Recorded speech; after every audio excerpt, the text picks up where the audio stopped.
Sahabat, jumpa kembali di channel Berkat Tani Terpadu. Hari ini saya akan membuat video perbedaan pertumbuhan azolla pada kolam yang ada ikannya ya, dengan kita coba budidaya di ember biasa begitu, tidak ada ikannya dan tidak kita pupuk. Nah, inilah perbedaannya ya. Sahabat, kolam ikan ini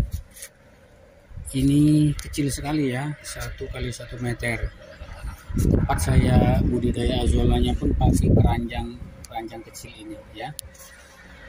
Di awal-awal saya membudidayakan ikan dan azolla ini dalam satu tempat, ketika air kolamnya belum jadi, pertumbuhan azollanya terasa lambat ya, lambat sekali. Nah, ketika air kolam sudah jadi karena ikan senantiasa membuang kotoran setiap hari, itu menjadi nutrisi bagi azolla ya, sehingga siklus energinya mutar gitu ya. Ikan mengeluarkan kotoran, jika tidak ada azolla, ini air kolam sudah tidak memenuhi syarat lagi bagi ikan.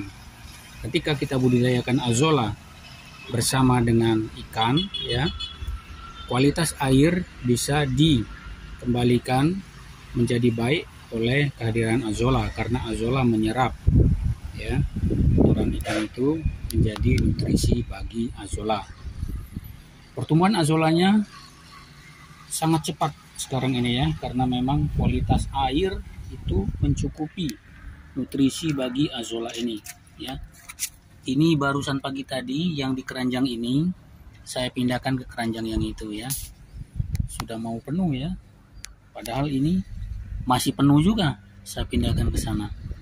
Nah, yang ini belum saya pindahkan ya, Bapak Ibu bisa lihat sampai naik ya azollanya ya, naik ke dinding dari keranjang ini ya, sudah bertumpuk-tumpuk, tidak ada lagi celah ya, ini sudah bertumpuk-tumpuk pertumbuhannya.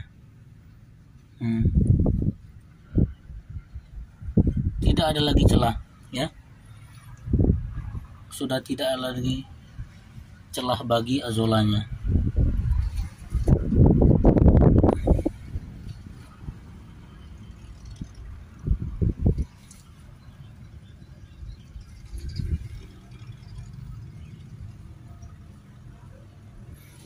Jadi Bapak Ibu yang mau membudidayakan ikan atau ternak ya, dengan tempat yang terbatas, bagaimana kita caranya untuk menyediakan hijauan ternak bagi ternak kita ya, pakan hijaunya ya, kita bisa budidayakan azolla seperti ini.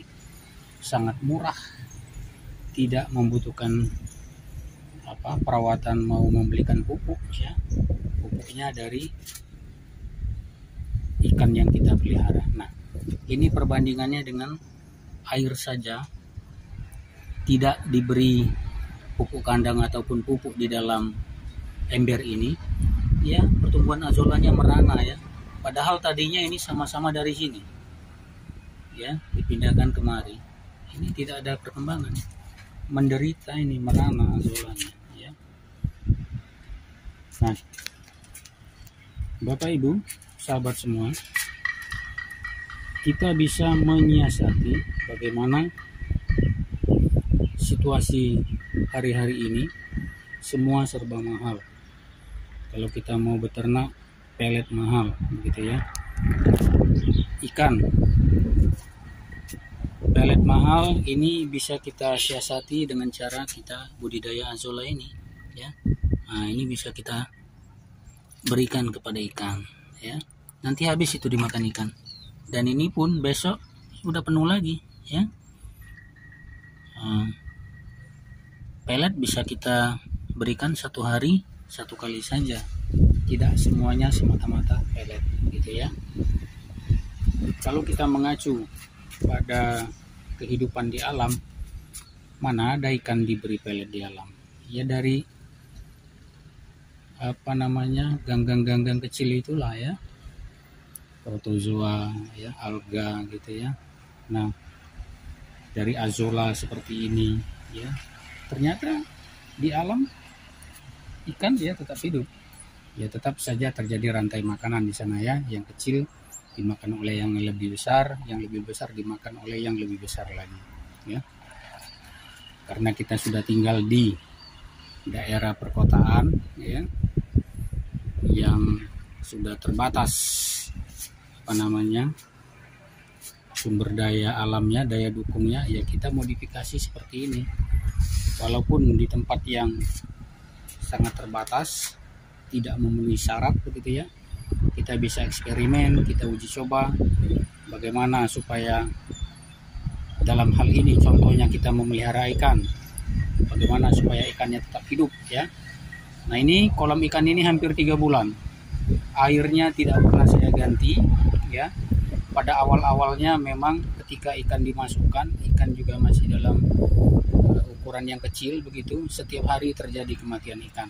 Tetapi seiring berjalannya waktu, ikan semakin besar dan airnya pun semakin mencukupi, memenuhi syarat bagi pertumbuhan ikan. Tidak ada lagi ikan yang mati ya. Memang pertumbuhan ikan tidak dahsyat langsung besar gitu ya, tapi tetap ikannya bertumbuh. Nah itu ikannya keluar ya, tapi nggak kelihatan ya. Ikannya tumbuh menjadi besar. Dan Bapak Ibu perlu jadi catatan bahwa kolam ikan ini, sekali lagi saya katakan, kolam ikan yang sangat kecil, tidak layak disebut kolam ya. Ini hanya bak begitu ya, ukuran lebar, panjang kali lebarnya 1 meter, tingginya hanya 20 cm ketinggian air ini ya, ketinggian air 20 cm. Ternyata ikan bisa bertahan hidup dan tidak mati ya. Apalagi ini kalau kita bisa buat ketinggian air minimal 80 cm ya, maksimal 1 meter, karena kalau terlalu dalam juga ikan bisa kedinginan ya. Seandainya ini kita bisa buat 80 cm, wah ini akan lebih hebat lagi ya. Demikian Bapak Ibu, kalau mau membudidayakan azolla bersama dengan ikan, kita tidak perlu repot-repot lagi untuk mengatur nutrisinya. Tetapi kalau kita mau membudidayakan azolla secara khusus tersendiri, seperti video-video saya yang terdahulu sudah saya sertakan juga, saya buat kolam khusus hanya azolla saja. Bisa kita siasati dengan kita memberikan pupuk kandang ya. Metode saya waktu itu, saya bungkuskan pupuk kandang yang sudah kita simpan boleh, ataupun yang masih baru juga boleh. Kita masukkan ke dalam karung kita ceburkan ke kolam budidaya azollanya ya. 1 hari sekali kita goyang-goyang karungnya, paling lambat 3 hari sekali kita goyang-goyang, supaya nutrisi dari karung itu dapat menyebar di seluruh kolam, dan seluruh azolla kita harapkan untuk dapat menerima nutrisi dan berkembang dengan baik ya. Demikian video saya hari ini. Untuk Bapak Ibu pendukung setia, saya ucapkan terima kasih. Bagi Bapak Ibu yang baru menemukan channel ini, jika berkenan silakan di like, di komen, di share, di subscribe. Jangan lupa nyalakan lonceng notifikasinya agar Bapak Ibu senantiasa mendapatkan update video-video terbaru dari channel Perdatani Terpadu. Terima kasih, sampai jumpa lagi.